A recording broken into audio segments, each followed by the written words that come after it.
Hi everybody, it's Sunday and I've landed in Charlotte Douglas National Airport, Sunday, April the 11th.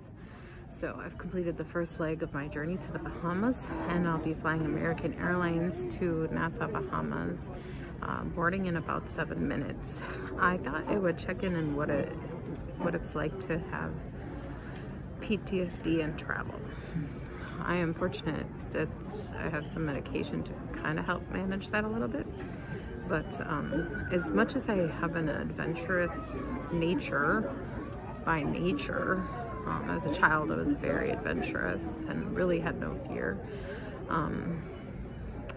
You know, as PTSD sort of magnifies in your life, becomes increasingly debilitating, and I'm actually doing okay by myself right now, but I think I'm kind of in this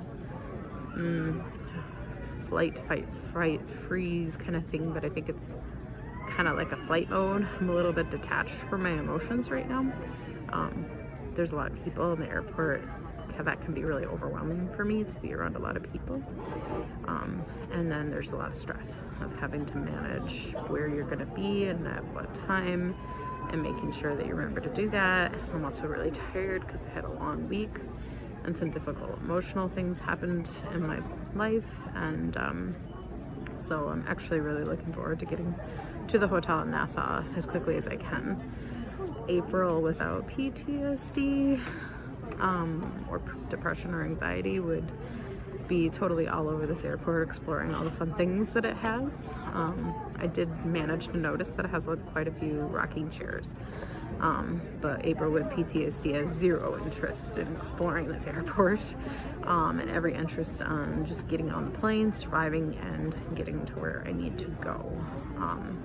So it's anxiety producing for sure, and tiring, and the only way I can really survive this is to just stick to the very simplest of tasks. It is absolutely not really enjoyable at all. It is just what needs to get done. So I mean, I'm able to smile a little bit at people and, you know, look out the window and go, that's pretty, but for the most part it's just like autopilot, and looking forward to finally getting there and being able to just relax and have some private space and not be bombarded with so much energy around me, so much activity and stimulation and just stress. Of course, I had to have a passport to be able to go, but then I had to get 2 Bahamas health visas, which were a real pain in the ass. I'm just not gonna lie about that. Had to get the international one to get from the United States into the Bahamas, and that's looks something like that. Actually, this is the domestic one, so I'll have to show them the international one. And they cost money, and ultimately they were not processing quickly after I took my COVID test, so I had to call and sit on the phone for an hour and a half twice to get it all figured out. It just wasn't going through online, and that was a huge pressure factor. So anyways, it's coming together now, and they're starting to board, and they want to make sure that you have your negative COVID test and all of your identification, even though I already did that back in Minnesota with him. And it'll be interesting because every day in the Bahamas I'll be getting emails telling me to do a health check-in, and if I don't, I'll get a $100 fine.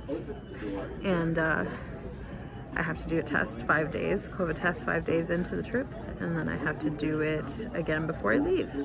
So they have curfews and probably a lot of other rules that I'm just like, too much to handle. I think I got the basics that I need to know, and I'm not gonna stress out. So PTSD, traveling.